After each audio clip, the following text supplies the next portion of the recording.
now started a church. Yeah. Right? And you went to his church for the first, not you, any other regular person that you know what I'm saying? They go to his church for the first time. This is his first sermon given. Yeah. And he said, yo, yesterday I was smoking a blunt, was getting lit. I was out here at Magic City. Yeah.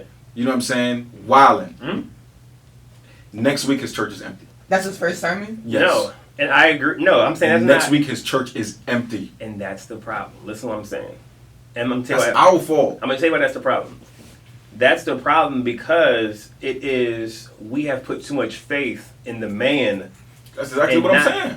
Right. So that's why I'm saying if we look at our pastors the same way that we look at our homies, as far as yo, you human just like me. Yeah. So it's not as bad if I do something and tell you. Right. But it's terrible if my pastor does something, which they should. Like the Bible, don't get it wrong. The Bible tells us that pastors, you sit down and think about that thing if you really want to be a pastor, because you're going to get judged harshly. Facts. You know what I'm saying? But we have this this romanticized idea that pastors don't sin, and they do.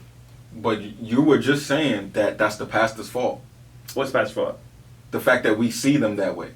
No, it is because they put themselves up there. But what I'm saying is that the reason they put themselves there is because of how we are as people.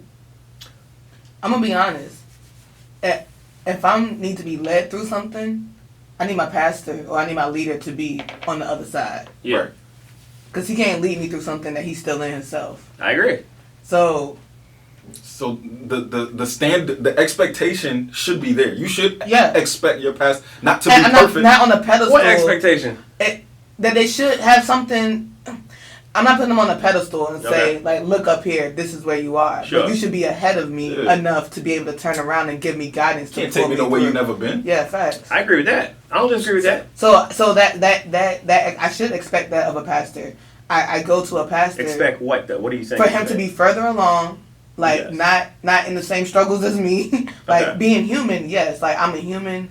I mess up. This is my mandate. I don't have all the way. I'm not all the way there. Sometimes I snap. I get angry. Yeah. I say I cuss. Whatever like that, right?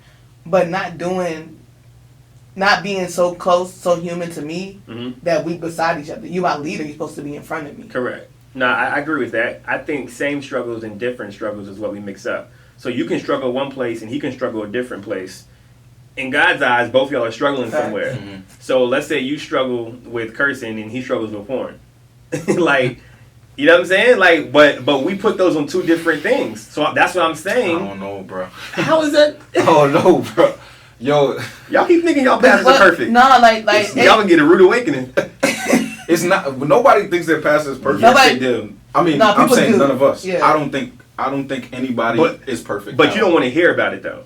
No, I do. Cool. I'm cool with first of all, I want to hear about it so I can decide. I can decide if I want to be able to still be here. Am I following this? That's what I'm saying. You shouldn't. But exactly, that's exactly what I'm saying. So as musicians, we going back to that. A musician can mess up right now, and then 2 years ago they come out with some heat. 2 years from now they come out with some heat, and we listening. A musician isn't. Well, everybody is responsible for their own platform. Like they lead in their platform, but a musician has a different responsibility than a pastor. Exactly. So that expectation should be a little bit harder. Like unless that musician like a worship leader or something like that, then it's a little different too. But still, it's kind of like, oh well, we all just need to worship. So like I can mess up a little more than the pastor. So are we mad? Is it? Let's say John Gray wasn't married, and he was just a single pastor. We still mad. We still mad. The same level. Yes. No, it's a little different. Nah, it's a little different to me. Not the same level. It's a little different. So to me like I know, right? So I've been in youth ministry for a long time, in ministry a long time, and I would say 65% of pastors I know, they struggle with sexual sin as far as whether it's sleeping around, whether it's looking at porn, or something like that of that nature, right?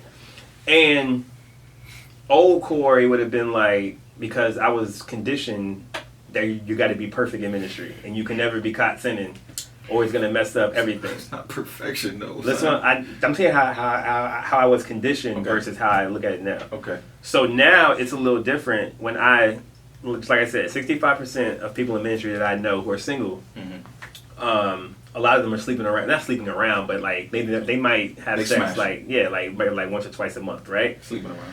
Yeah. So now, do I think that all their ministry should be stripped from them? They shouldn't be in front of people, or they shouldn't be preaching, or they shouldn't be doing these things that are in ministry. I'm not sure that I can say that. Bro, but that's you using the wrong words. It's not about something being stripped from them as it is about something being given to them. It's about them being able to have some accountability to get healthy.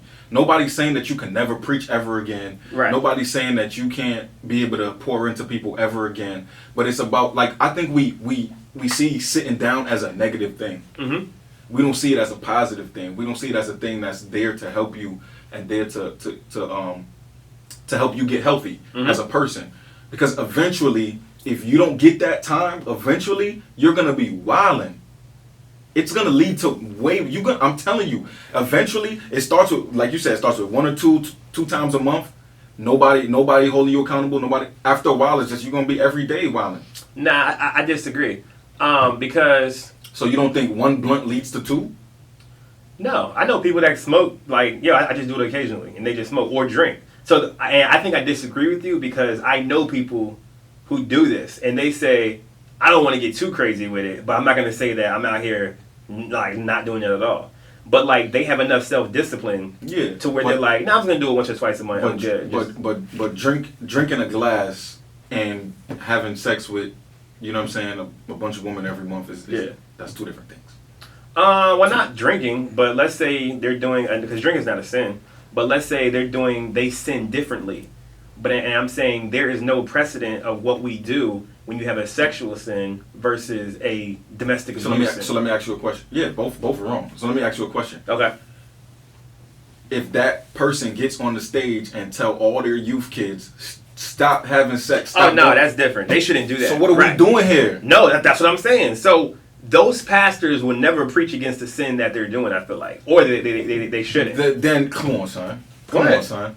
No, I agree with you. Okay. I'm not saying that's right. I'm not saying you're saying that's right, but when you say the word, you don't think all their ministry responsibilities should be stripped from them. It's not about strip. It's really about, you gotta chill out for some time. You're not living by the code. Right. You gotta sit down, go to practice, and then you can play.